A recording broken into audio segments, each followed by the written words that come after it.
What are the commonalities among leaders who sustain excellence over an extended period of time?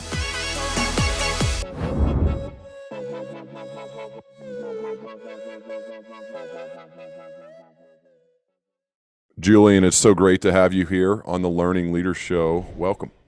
Well, thank you for having me, Ryan. Delighted to be here. So I was reading a story that you'd written, and this is about an exercise that you learned many years ago from a wise old friend named Charlie. I love that name, by the way. My daughter's name is Charlie. Oh, and you said you were bemoaning someone being in your way. And Charlie, he puts his hand on your arm and he says, you know, resentment is like drinking poison and expecting the other person to die. He said, when we're unconsciously in the habit of judging and blaming others, it can have a huge impact on our well-being. To start, I'd love for you to unpack that idea of being judgmental and why we shouldn't be. Well, it's one of the 7 deadly sins of communication that I talked about in my TED Talk about speaking, actually, but it applies just as much to listening. I don't think you can judge and love at the same time. I think it's kind of a one-way street. And judging is part of a larger issue, which I think is becoming more and more of a problem in the world, which is the tendency for people to be right, to need to be right. And the easiest way to be right is to make somebody else wrong, judge them, condemn them, and criticize them. So every time we criticize or pan somebody else, and you can see this in the media the whole time. I mean, there's, this is terrible. Somebody's to blame. Somebody needs to be punished for this. This is outrageous. And all of that kind of self-aggrandizing, sitting on my high horse and judging other people makes me feel higher than them. So it's kind of an ego thing, which is understandable in a tough world where very often it's dog eat dog, or our egos are getting squashed by the feeling of insignificance or lack of purpose or whatever it may be, or just the overwhelm of so many things to do and so much input, and we lose ourselves a little bit and hang on to that thing of being right. Now, judging, that's not very nice to be around. The example I think I gave in the TED Talk is the parent whose child comes home and says, I got 95% in the test. And the parent says, what happened to the other 5? Nothing is ever good enough when you're that condemnatory. And it's uncomfortable for people to be around that. So it compromises your communication skills. It's what I call a hole in the bucket. It loses power in your communication because people feel automatically defensive or angry, even upset. They will put barriers up. They'll ultimately try not to be around you if that's what you're doing. So it's not the greatest thing to do. And internally, spiritually, if you like, it's a darkness in the soul. That feeling of anger, of the boiling inside that's not being expressed when you just look daggers at somebody who stepped in front of you. That isn't good for you. So the exercise Charlie, good old Charlie, I haven't seen him for very, very many years. He lives in America now. But the exercise that Charlie gave me was a very simple one, and I do commend it to anybody listening to this as a kind of, it's almost a detox for the soul in a way. And I'm not saying this is necessarily going to make you a great leader or anything like this, but I think it'll make you a happier human being. And, who knows, that may help to be a good leader, is to think the words. I wouldn't advise saying them out loud, but think the words, bless you, as you see people. Or if you don't want to think that, I'm not saying this religiously. It's not about a particular faith. Can be if you like, of course. Or you can just think, I wish you well. That's all it's about. And if you get into that practice, like any practice. I think it was Aristotle who said excellence is about action. So excellence is about what we do. So it's not an action, it's a habit. So this is a habit that you can easily get into if you do it for a few days. What you will find, or at least what I found in doing it, is that as I walked around a big city, encountering people left, right, and centre, I felt like I was walking on air because I was thinking nice things. I was thinking, bless you, bless you, bless you. I mean, not all the time because I was thinking about other things too, but, if I encountered people, and little magical things happen when you're doing that, which are, for example, you meet somebody's eye and you might smile at each other. Morning. As opposed to you meet somebody's eye and you were just thinking the darkest thoughts about this idiot person or whatever it is that you're being critical about, in which case you meet their eye and immediately shiftily look away because, the eyes are the window to the soul. So maybe they could tell what you were thinking.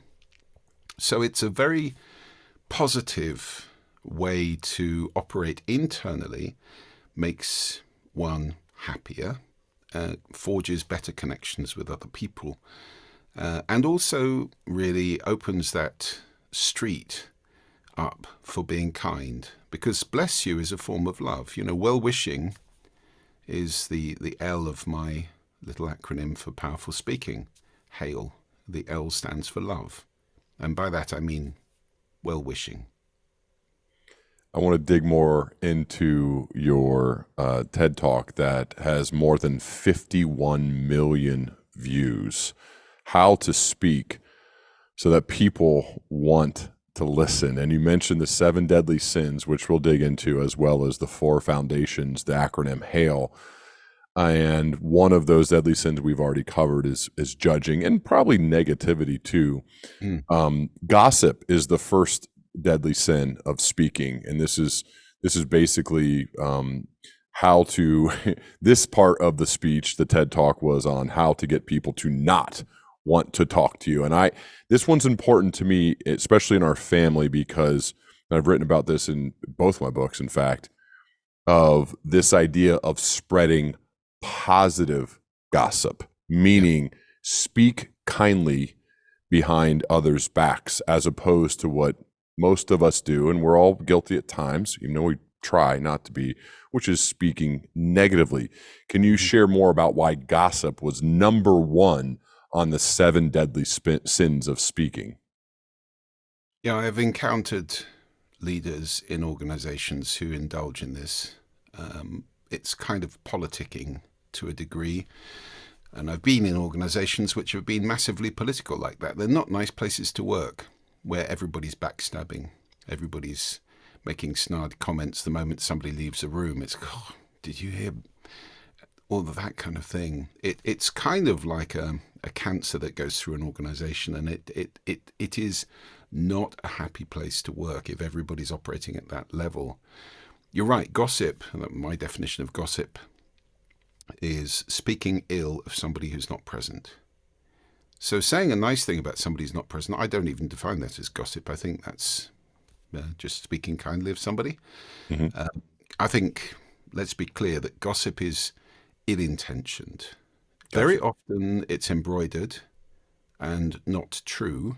Very often it's, the old multiple hands that something's been through, and it's been slightly exaggerated each time, and it becomes something completely different from what actually happened at the first place. And very often it comes from somebody making an assumption in the first place about what happened or what somebody meant. So it very largely, gossip is off the mark. It's harmful. It may even be, in your lovely country, litigious, in the sense of, it could give rise to a suit against you because it's untrue and it's libelous. Or slanderous, I think, if you're speaking, isn't it? I can never remember the difference. So on every level, really, it's not a great thing to do. And again, focusing inward, focusing on one's own intentions, not just the effect one is having in an organization by, making those unpleasant waves, it causes one to be less seriously listened to. because we know that gossip is often untrue. So it brings into doubt the validity, the authority of the person speaking. If they're continually passing on stuff that's not validated, that's not referenced or checked, are they a serious person to listen to? Probably not. Why do we do this so much? Well, it is, again, human nature, and it's about being right very often. So, you're saying something nasty about somebody else, and I'm not that. So I'm elevating myself again. Looking good is the other big human failing that I reference a great deal. And those two things, looking good and being right, are behind a great deal of communication which is unhelpful. So, if I know something, then my friends might think I am wiser or in some way, more important because I'm giving this nugget of information they didn't know. So it's partly looking good, it's partly being right, it's partly, wanting to be at the source, wanting to be important, I suppose. I did an exercise on a course I did years and years ago of abstaining from all gossip for a week, which was very challenging because that means you've got to switch off the TV, the radio, the newspapers, the magazines, walk away from your friends sometimes. I mean, it does become very challenging. It is all around us, and it's not an easy thing to withdraw from it. But certainly we, as individuals, as conscious human beings, we can abstain from promoting it. You don't have to hold your hands over your ears and go into a fit if somebody's doing it around you. You can make an excuse and leave, or you can just patiently wait until it's finished. As long as you're not doing it yourself. I mean, that's what we can control. We can't control other people. I want to get to those in a second, but I can't help but ask this right now.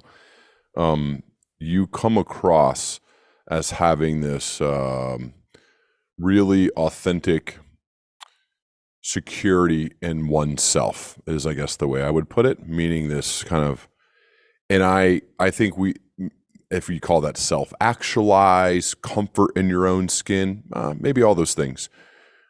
Whenever I come across somebody like that, which is pretty rare, even on this show, I have to ask, like, what are the steps, or what have you consciously done to at least seem to me to be a person who can authentically be very comfortable in your own skin? Well, it's a long story, and I'm 64 years old, so I've lived through a lot of stuff in my life. I've made mistakes. I've had tragedies. I have had points in my life where I've been pretty much broken. The point of the whole thing, I think, is to grow a little every day. At the end of the day, you say, well, how's the day been? What have I done wrong? Sorry to whoever I've, harmed, or whatever it might be, if that's appropriate, or simply learn and don't do that next time. And what's gone right, in which case gratitude would be appropriate. So to me, it's a spiral staircase. We go around, every day is a day, every year is a year.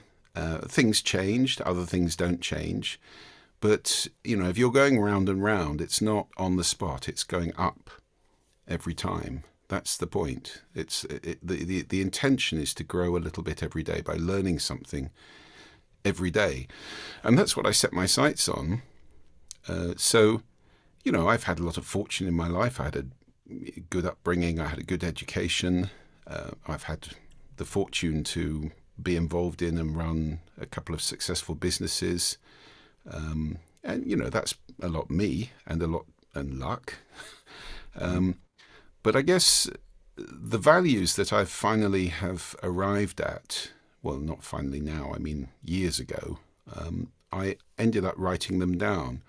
And I do recommend for any leader, or indeed for any human being really, I think it's a great practice to review and write down your values. Many people haven't done that, you know, and it's amazing how we go through life without that moral compass, without a direction, without knowing, is it this way or is it this way? If you haven't got your values clear, then it's very difficult to make those choices, and you're kind of busking it a lot. So when you're writing down values, I mean, you don't want to have 25 of them because it's hard to remember. I've got 4. The most I could possibly remember probably would be 6. And I have a terrible memory, so I tend to use acronyms, as you will have spotted if you've seen my TED Talks. So my values spell the word flag, which is easy to remember. And they are faith, love, acceptance, and gratitude. Faith in the sense that I have a conviction, and it's a decision, right? This is a decision that all will be well. So again, I'm not talking necessarily, it's not a religious faith for me. This is simply about the belief that all will be well. Now, beliefs are choices. So, you know, when I get to wherever it is, it might not be well. It might be a complete disaster. But I've had a nicer journey than I would have had to the complete disaster if every step of the way I'd been going, oh, it's going to be a nightmare, it's going to be a disaster, it's awful. So there's no upside to that. That's a miserable journey and a miserable end. And doing it my way, if I have a miserable end, at least I've had a nice journey, which is better. So that's the way I've always rationalized this. And I think for entrepreneurs, actually, this is a really important point.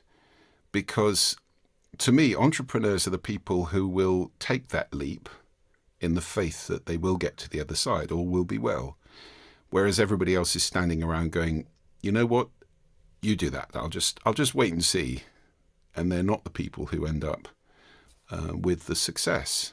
Now, you know, plenty of entrepreneurs don't make it to the other side, as we know. Many businesses fail in the first year or don't even get started. But making that leap, that has to come from the faith that you will succeed. That's faith, that's a choice. So love I've talked about. Love is wishing people well. Acceptance is simply about going with the flow to me. You know, I wouldn't go to the point of, you know, thinking this is some sort of universe giving it all to me on a plate type scenario, but I do tend to take things as they come. You know, that's happened for a reason, and I'll go with that. Not everything, you know, bad things I would resist very much, but you know, where somebody out of the blue gets in touch with me and we have a conversation, many times in my life, that kind of synchronicity or happenstance has turned into something very, very important. So acceptance is, to me, going with the flow, and then gratitude, absolutely crucial. Remembering to be focused on the half full bit of the glass, not the half empty bit. Because otherwise one gets into bitterness and the R words that I don't believe in. Resentment you already covered, and the other one is regret. Thank you for sharing that.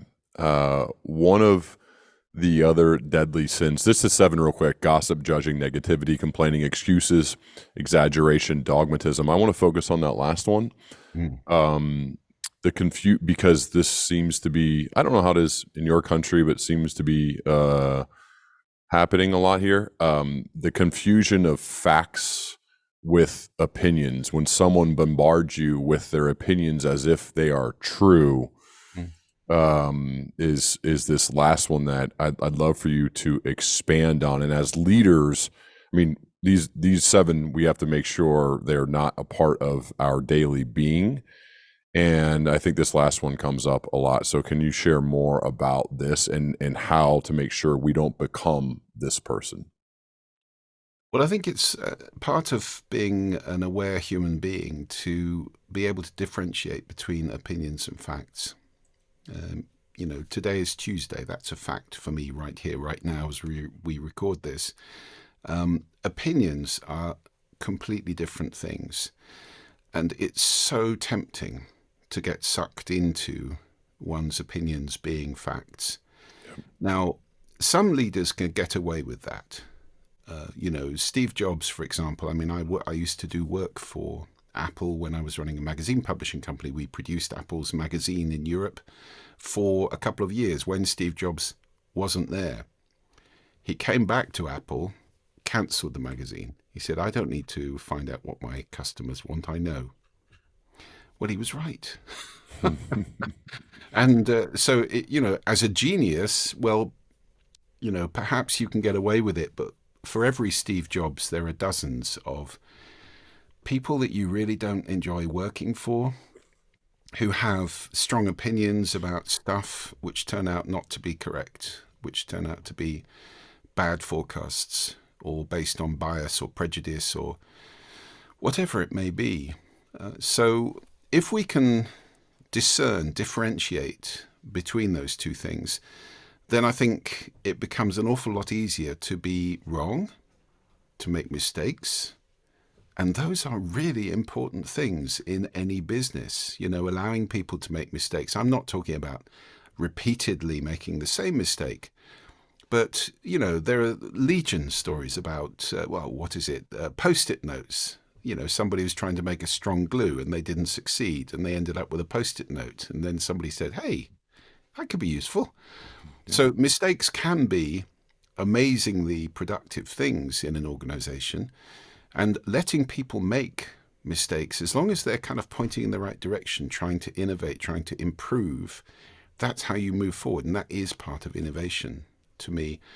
So having entrenched opinions is like the opposite of being flexible, learning, growing, and taking on board what's happening around you. The world, I mean, it's a truism. It's not even interesting to say the world is changing faster than ever before.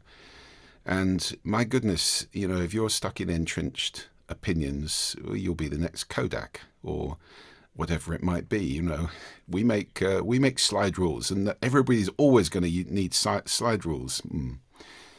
That didn't go down too well, did it? So, yeah, I think it's really important. I mean, not to be blown around by the wind, not to be influenced by, hordes of consultants that you bring in to tell you what's going to happen and so forth. Yes, you need passion. Yes, you need drive. Yes, you need a vision, but you need the flexibility to alter the vision if things turn out to be different from what you thought. And as long as this is what I think, this is a construct, this is a theory, it's a hypothesis, then you're into more of a scientific way of doing business. I mean, scientists are not wedded to hypotheses. People always think they are, but they're not. They love it if the evidence comes along and disproves this hypothesis, because it means they can now try another one. They're all just hypotheses and opinions. They're just opinions. When the phrase speak your truth, or I'm just speaking my truth, and then the next sentence or two or paragraph is an opinion stated as a fact, what do you think about that? Well, sharing what you believe is wonderful. I think being honest, I mean, that's the H of Hale.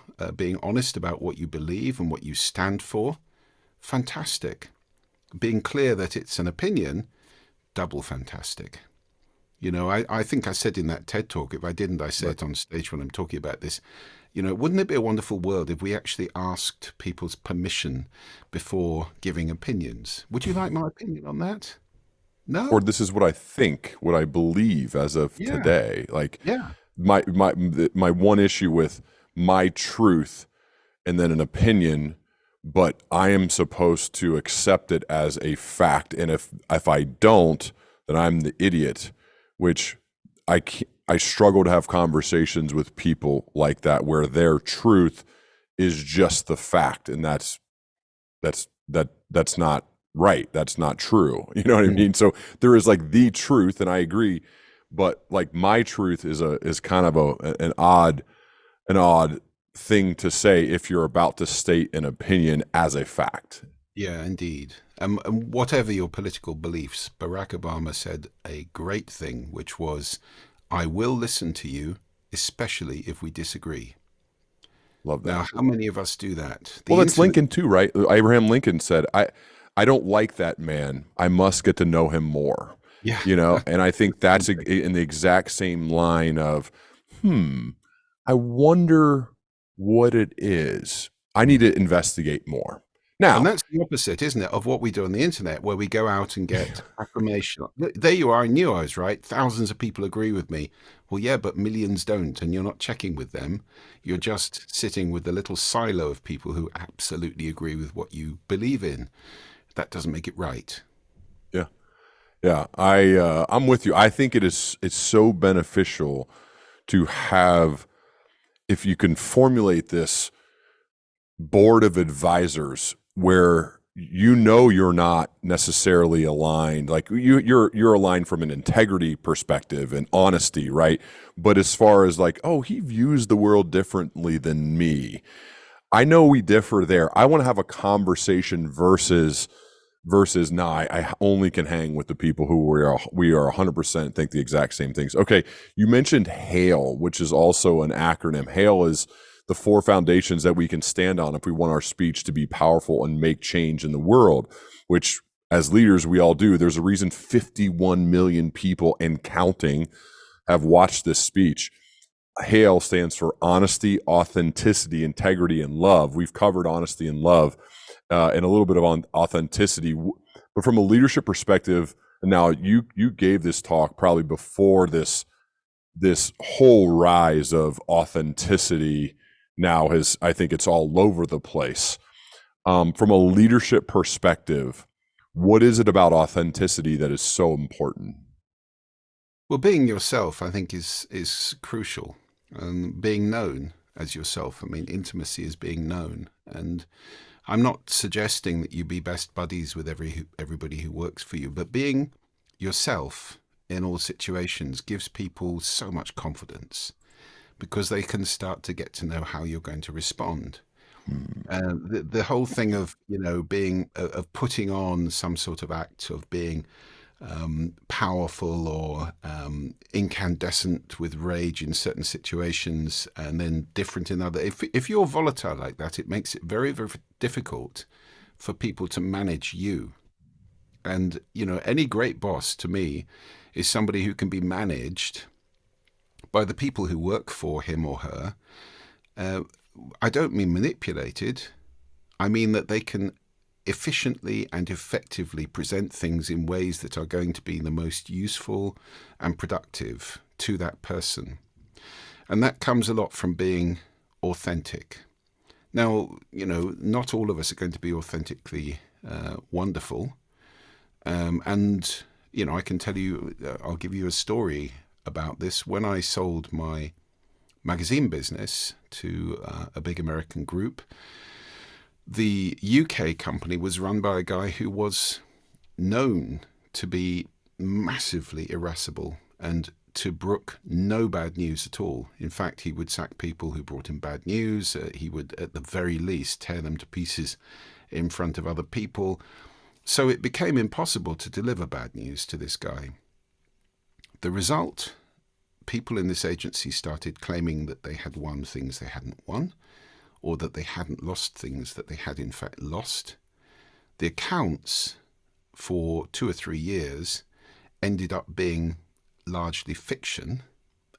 That's how bad it got. And the effect on me was that the share price of the holding company got slashed as a result of the scandal when this all came out.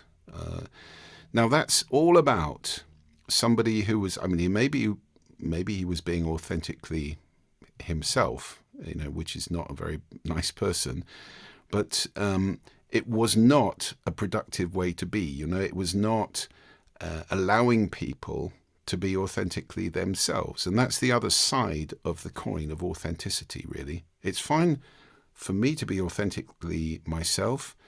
I need also to let other people be authentically themselves around me. Give me the bad news and be themselves, not have to psych themselves into a different persona before they open the door and come into my office. That's not a great way to be with people. You mentioned tools. As a learning leader, I love the element of your teachings that state this can be learned when it comes to your voice. And this is something I think about a lot as somebody who uses their voice all the time, whether on stage or on a podcast or doing the audio reads of my books. I think the way you receive that material is very important. So I think about it a lot. Can you share about some of the tools, and maybe even at the end of the tools section here, we can do the exercises really quick, you and me. Well, you'll do it and I'll play along. But the tools you talk about, a register, I'm going to pronounce this wrong, timbra, pace, pitch, volume, and then maybe some of the exercises. Can you walk us through that real quick? I thought that part was really helpful. Absolutely. Well, it's amazing. I mean, I stand on stage talking to CEOs quite a bit, and there's 2,000 CEOs. How many of you have to speak in public? Forest of hands goes up. How many of you have had formal vocal training? 3 or 4. What? Is the voice not important to you? Does it not have a massive effect on your outcomes in life? If you're trying to inspire people, if you're trying to sell or persuade people, if you're trying to motivate people, it is absolutely critical. And that stuns me that a lot of CEOs don't take this seriously. The voice is an amazing instrument that we all play. So I call it a vocal toolbox with all sorts of things we can do to improve our voice. Breathing. When's the last time you guys listening to this right now? When's the last time you took a deep, deep breath?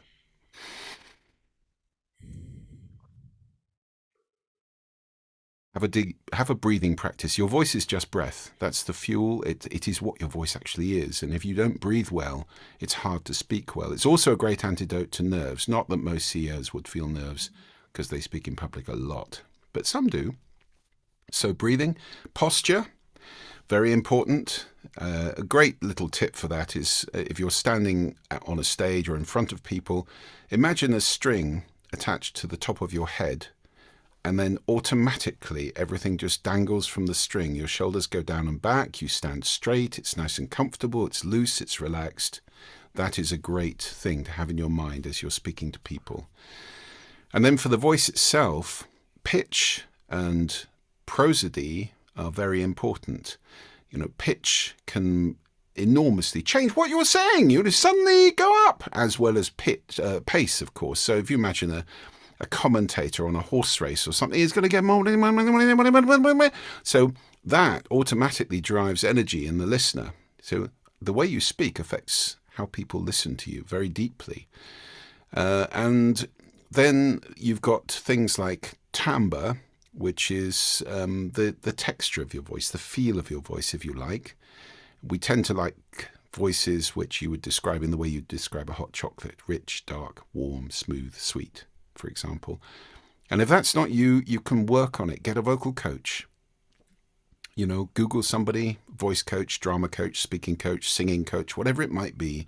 Find somebody in your local area, try a few out, find one you really like, work with them. And they will give you the ability to project to the back of a room without a microphone and to sweeten your timbre. And the other thing they may do, which as a CEO is very important, is lower your voice, because pitch is associated with importance. It's kind of genetic. Big things, like elephants, have deeper voices than little things, like mice. So we tend to believe that depth is associated with power, significance, importance, and so forth. So Margaret Thatcher, for example, the British Prime Minister, had vocal training to lower her voice by 2 whole tones because she believed it would have her taken more seriously. And if you want to practice that, a simple exercise for that is put your hand on your sternum, the chest bone, and speak to yourself, say your name or something like that, and resonate your fingers until you can feel them almost buzzing. And that is you speaking in your chest register, which is where I am right now, as opposed to my head register, which would be up here. It's just a lighter way of speaking, from the throat or from the head, or even from the nose. So you can resonate from different places.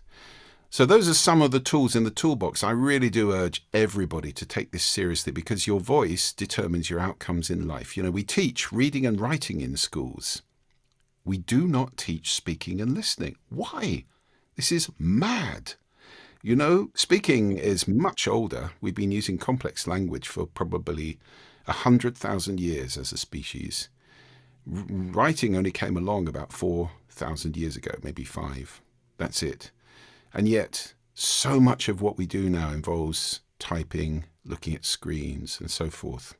And that is changing. Smart speakers adjust the thin edge of the wedge. We'll soon have voice input and output to everything that we're controlling. We'll be liberated from screens and typing, and the voice and listening will become more important again, which is something to think about if you're in marketing also. Can we do some of the exercises real quick? Can you walk us through them? Yeah, vocal warm-ups. I mean, if you're going to do an important talk, then warm your voice up and get it at peak performance. So just the first one would be taking a very deep breath and sort of moaning it out. You can even raise your arms if you like. So breathe in and then So a few of those will get your lungs ready. Then we've got the lips. So there's 2 for the lips. You can go bo, bo, like that. Bo, bo, bo, bo, bo, bo, bo.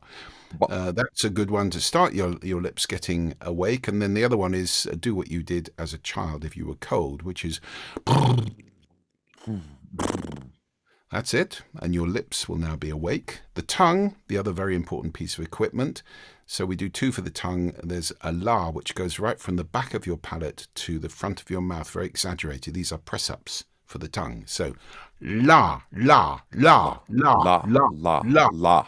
Okay. And the other one La. is to roll an R, which took me months to learn. Not everybody can do it, but if you can do it. Struggle. Yes, well, you can learn, because I used to be able to do that. That's kind of like champagne for the tongue. And the final one, and this is the one I will do if I've only got time for one or space for one, I'll go into a bathroom or a quiet area somewhere and do this. It's called the siren. It's from the dramatic profession, and it is to go wee or, like a sine wave, where the wee is the highest you can go and the or is the lowest. Now, I have a slight cold at the moment, so I may discover I've got discontinuities in my voice, breaking points. So let's give it a go. You go, wee, wee,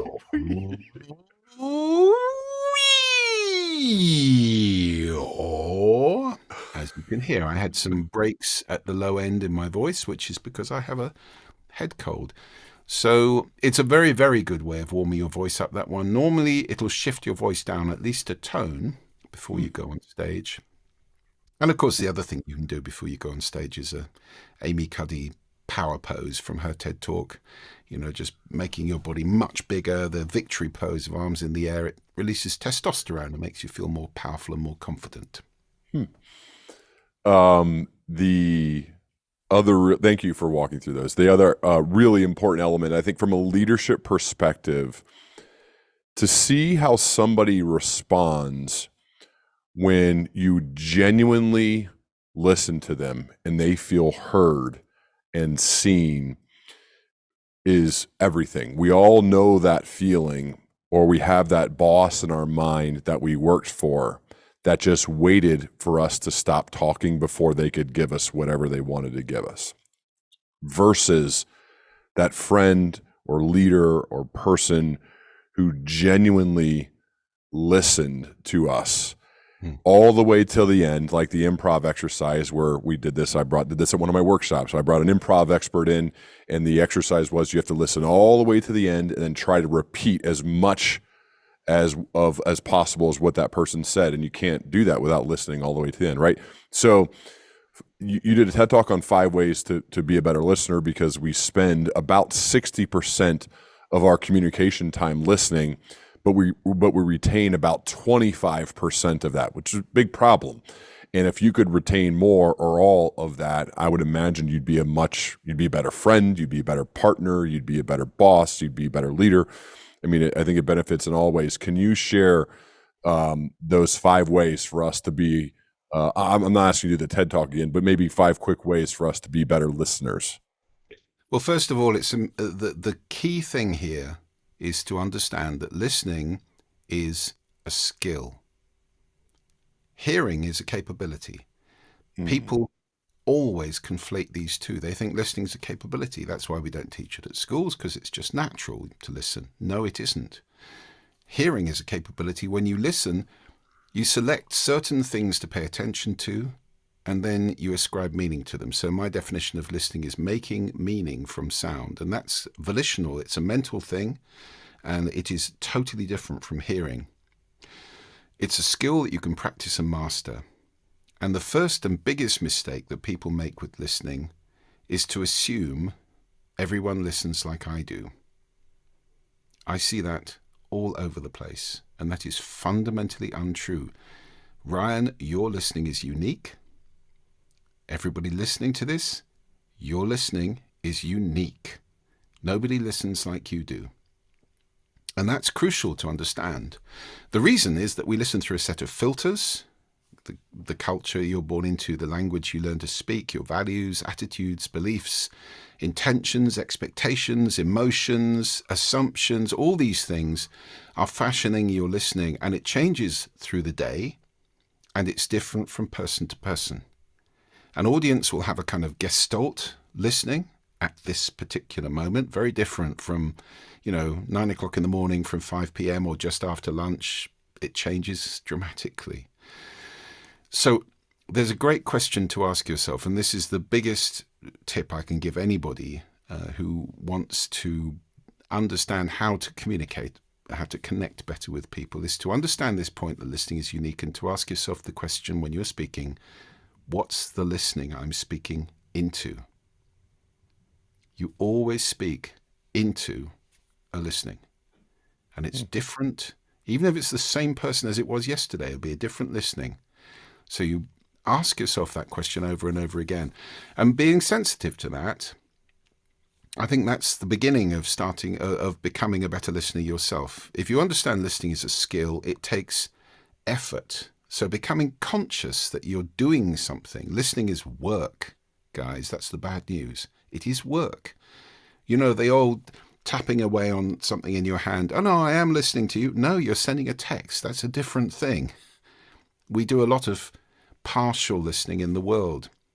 I wonder when the last time, you guys listening to this, I wonder when the last time is you put everything down and gave somebody your 100% total undivided attention when they were speaking to you.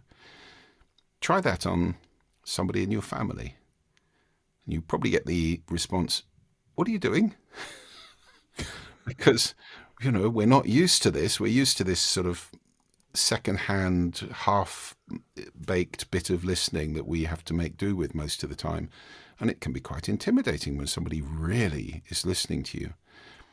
So the tips for listening in that TED Talk. By the way, the TED Talk on listening has been viewed by about 1/5 as many people as the TED Talk on speaking.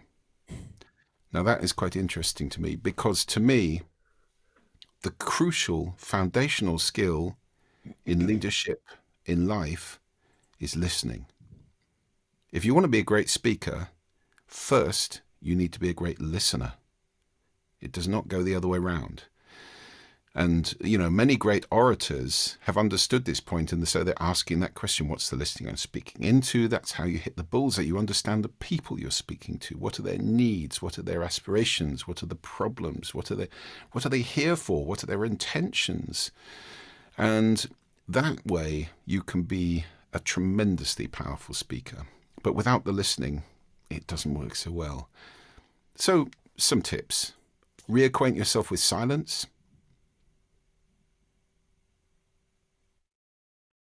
Now, that's dangerous in podcasting, because that's called dead air on radio. So Ryan was getting nervous there for a moment. No, I wasn't. I like it, man. I try to use it. I like it. On stage, I can stop for a minute and just stand there looking happy. People don't feel uncomfortable at all. They're probably thinking about what they're going to have for lunch, or, oh, that's nice, he stopped for a bit, whatever it is. But, if you don't look flustered, you don't need to be frightened of silence. And it's a great baseline. You can recalibrate your listening by giving yourself, if you can't get silence, then tranquility. Go into a quiet room just for a few minutes, a few times a day, and reset. Who knows, you might meet yourself there, which is why some people don't like silence. So silence is a very good practice. Then I would say the other one I'd recommend, maybe two others I'll mention. One is listening positions. And that's the awareness that we listen from somewhere, metaphorically. And most people have a default listening position they've been in for years and years and years. It's like a concrete bunker. It's like seeing the world from a concrete bunker with a slit in it. You don't see that much. And it's the same with a listening position that's entrenched. Well, there's a door in the back of the bunker. You can exit and go somewhere else and get a completely different perspective. So, for example, many, many business people would be locked into a position that I call critical listening, which is assessing, evaluating. Where's the benefit in this? Where's the value in this? Is this useful? Is there, profit in this? Or is there something good in this? Well, that's a very useful way to be in business, but you don't want to take it home, really. When you go home, you might want to move into empathic listening, where you are feeling somebody else's feelings, going onto their island, validating them. I totally get why you feel like that. You don't really need to be upset about that. It's not that big a deal. That's the more critical approach to somebody being upset, as opposed to, I totally see why you'd be upset about that. I wouldn't be, but I get why you are. So that's an example of listening positions, critical, empathic. There are plenty of listening positions. You can make them up. You can choose your own. The important thing is to be conscious that when you're listening from somewhere, and that you can change that and maybe find a more productive position to listen from in this conversation with this person. And then the third exercise I would recommend is the one I call rasa, which is the Sanskrit word for juice, but it stands in this context for, it's another acronym because I can't remember things, receive, appreciate, summarize, ask. So this is in conversation, really, and it's how to be a much more productive listener in a conversation. Receive means give that person your attention. Look at them. It's amazing how much listening we do in the modern world without looking at somebody. Look at them. Have your body pointing towards them. Not, feet heading for the door or, just edging away as they're speaking. And leaning forward, perhaps, if you're seated or whatever it might be, which shows attention. Lolling backwards tends to show that you're bored or disengaged. So receive. And appreciate is the little noises and gestures that we make which oil the conversation. Oh, really? And little eyebrow raises and smiles and head bobs and wiggles and all those kinds of things that we do in conversation with other people. Summarize, this is the word so, which is a very important little word. And I am tempted to form some sort of society for the defense of the word so, because it's being abused mightily all over the world these days. So means therefore. And I've had conversations with people. I go, what's your name? So, I'm John. What? You're John because I asked you? Were you John before I asked you? Will you be John after I asked you? I've seen people walk onto the TED stage and start a TED talk with so. What? You haven't said anything yet. I don't know who you are. I don't know what you're going to talk about. Where's the logical flow here? So means therefore, and it's a really powerful word in conversation. So, what we've all agreed in this meeting is this. Now we can move on to that. Or in a conversation, you can close doors in the corridor of the conversation behind you. So, what I understood is this. Is that what you mean? Yep. Okay. Well, now what's next? And you can actually move forward in something. If you don't have a so person in a meeting, it can be very long. What is it they say about meetings? Places where you take minutes and waste hours. Round and round and round. So. There you go. And then the A is ask. Questions, open-ended, why, what, which, where, when, how, who, which don't allow the answer yes or no. And it's a great way to forge relationship, even with people that one doesn't have a lot in common with. They're talking about subatomic particle physics, and I know nothing about it, so I might say something like, well, so how does this relate to, gravity, for example, which I do understand, or whatever it might be, or something, a cup of coffee, something I do know something about. I can move the conversation into an area that I feel more comfortable with, and we can establish some common ground and therefore move forward with some sort of synthesis. So rasa, it's very useful. You, in addition to this, and I brought this up before we recorded because I was really curious about attributing a sound with a brand and the fact that I just love music. I love live music. I love going to shows. I am amazed and in awe at people who can create from nothing and it sounds just beautiful. And so I've used the same intro and outro music to my podcast for a while, and I'm always out there searching for different music. And even with my podcast producer / editor, I sent him some other music. I was like, let's change it up, and he says, why? You have to have a reason. And I think he was right in telling me that. And given that this is a part of what you do or your company does, a sound agency, I'm curious, and this is just pure spitballing here outside of the rest of the conversation we had. What would it be like if I worked with you to recreate or create from scratch new music to go along with the brand of being a learning leader? I don't know if I have an ear for that or how that process works, but I'm absolutely fascinated by it. What would that process be like? Well, audio branding is quite well established now. I started the sound agency in 2003, in fact, and so it's 20 years old, give or take, and still going strong. I am currently writing, as we talked about before before you hit record, I'm currently writing a book all about sound and how it affects human beings and how we affect it. So I'm spending a bit less time in the sound agency, but it's still doing great work. Focused really largely on designing customer experience for the ears in spaces like shopping malls or entertainment centers or all sorts of places. But a very big part of the work is understanding a brand and expressing it in sound, which normally will be a 4-stage process. There's an audit to start with, which means listening to the brand and its competitors, the sound they're actually making now. Something I've had to break to many marketing directors and CMOs over the years. They say, oh, no, this is interesting. We should maybe do some sound next year. You're already doing sound. It's just you haven't designed it. You haven't thought about it. It's accidental. And it's probably undermining all the millions or whatever you spend on visual marketing. So, almost every brand is making sound. It's just most of it is not very well designed.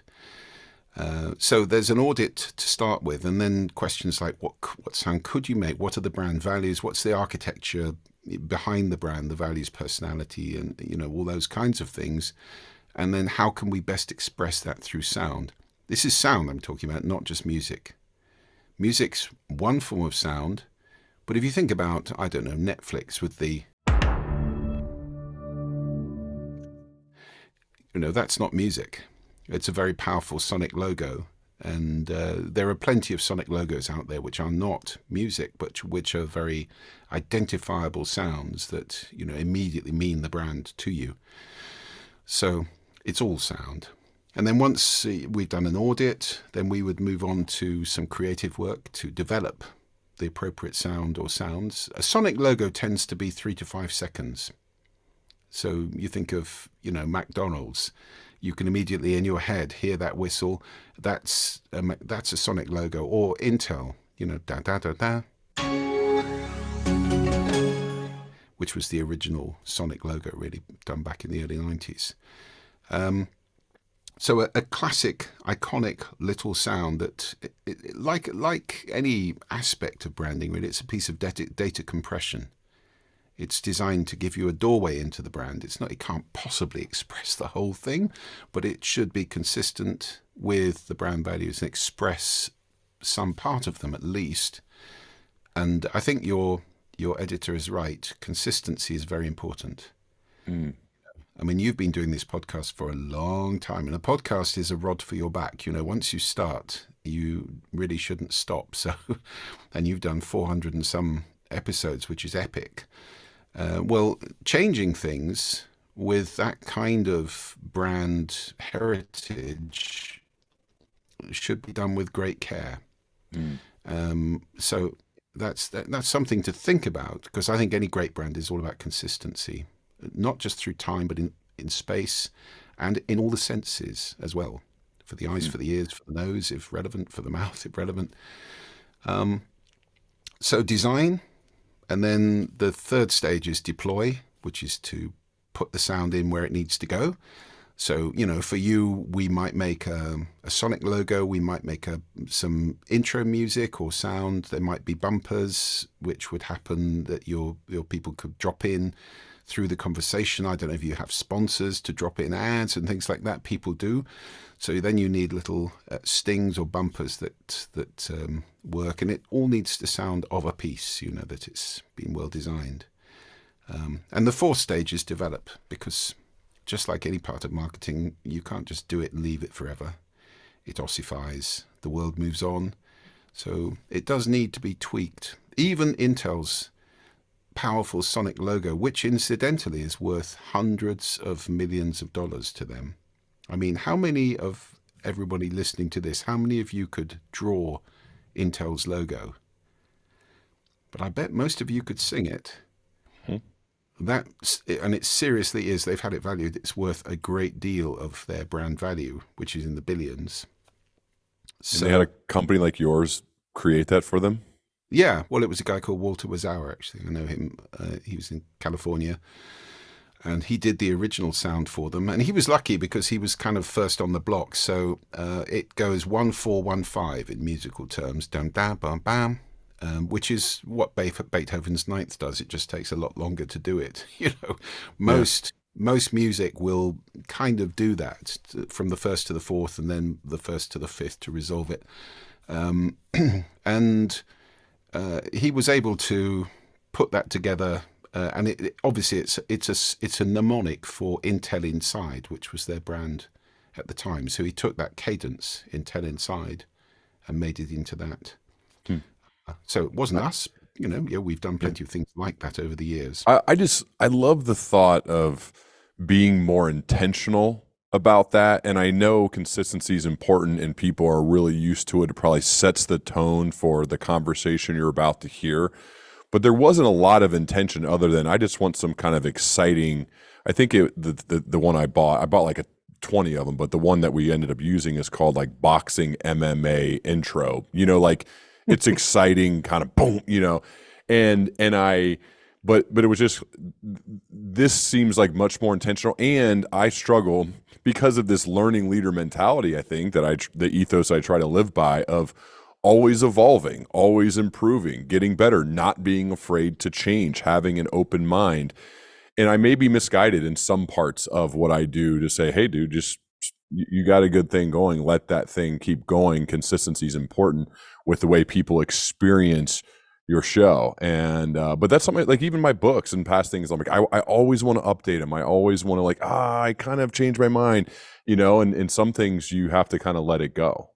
Absolutely. And getting stuck, getting ossified in something, that's not consistency. That's just being stuck. And you end up, I mentioned Kodak earlier. Yeah.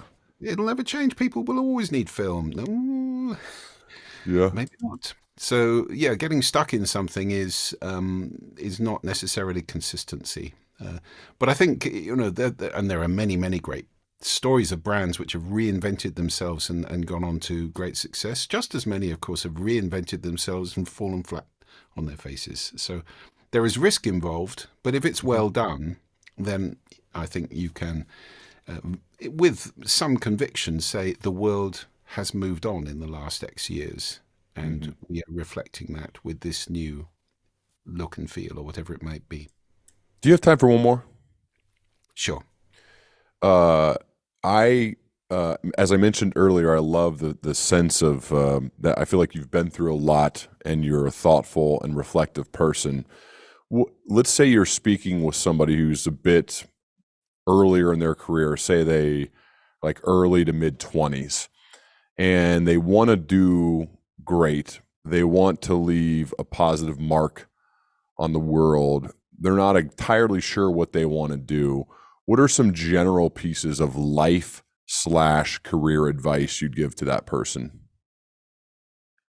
Well, I think the first thing would be listen. I mean, you talked earlier effectively about mentors, and some of the most successful people I know have been people who've been mentor gathering over their life. I mean, you don't end up with a board of 50 mentors or something like that, and they can change as you move through phases in your life. But it's a great thing to get connections with a few people who know stuff and probably have different perspectives to you, that you can bounce things off. You know, I've been lucky enough to have that through my life in various contexts with various people who are not afraid to tell me I'm being an arse and, you know, completely stupid. And it's very, very valuable. I have a friend called David Firth who many years ago wrote a great book called The Corporate Jester, I think it was, The Corporate Fool, which was about the idea of, you know, in the old courts, then the king used to have a jester, a fool, who was allowed to take the piss out of the king. That was his job. I mean, I think probably quite a tightrope to walk a lot of the time. But the point of the thing was to give the king a perspective, you know, to give him some, or the queen, some sort of challenge. And I think challenge is really, really important. So surrounding yourself with people who know more than you do, learning from them, being challenged and listening to that as well, and taking it seriously. Not necessarily, as I said earlier, being blown about by the wind, but certainly, you know, asking the question, is there value in this? Have I been blinkered? Have I been fixed? Have I missed something here? Can I learn? But I think for me, I mean, if I look back to myself back then, I think the idea of all will be well is probably central in my life, and having the faith to try things and to make choices which may involve risk, to accept the consequences, which is something a lot of people don't like very much. I choose this route. It is risky. It may go wrong. I accept the consequences either way. Well, that's a kind of fair and honest stealing way to be. And if it does go wrong, you've learned something. And if it doesn't go wrong, maybe you've just hit that, you know, $1 billion idea. Who knows? How much do you think your accent helps, especially with American audiences? It's a funny thing, isn't it, about the British accent? I love it. I mean, you're probably hearing a lot of it right now with the sad death of our Queen and all the TV coverage and the pomp and circumstance and the speechifying and so forth. I'm quite proud of Britain at the moment because I think we do a really good job with this kind of stuff. It's one of our best skills, really. And I always say to anti-monarchists, of which there are plenty here, you know, you go elsewhere and ask people, would they like to have what we've got? And, you know, the vast majority of countries are quite envious of all of this stuff with the big hats and the red coats and the medals and the chapels and all the rest of it. It's undeniably impressive and nicely done. So I don't know. There's something about the British accent that seems to be very popular in your country. And it may have something to do with the TED Talk success. I mean, that'd be an interesting survey, wouldn't it, to look at the top TED Talks and how many of them are Brits as opposed to Americans. I would tend to think probably the vast majority are Americans, but well, Ken Robinson, of course, isn't. So there we go. No, anyway, it was more of a funny comment, but I do love it, and it's a nice bonus. But Julian, I so appreciate you and all that you've put out into the world. I would encourage people to just search Julian Treasure online. Look at all your TED Talks. There's a reason they've been viewed so many times, as well as your books. They're incredibly helpful and very thoughtful and well done. And there'll obviously be more from you coming in the future. Is there a certain place you'd like to send people to learn more about you online? Well, there's juliantreasure.com for anything about me, speaking or books or all of that kind of stuff, my course and so forth. Or audio branding, that's thesoundagency.com. So those two places, really. And I will be talking with you about that. We'll see what happens. I don't know, but I am going to talk with you more about that because I'm at minimum curious to explore more and see what happens. But I would love to continue our dialogue as we both progress. I really value the way that you think and view the world, and certainly the way that you communicate it to others. Thank you, Ryan. Well, it's been an absolute pleasure. I've enjoyed the conversation hugely. So thank you for having me. Thank you so much.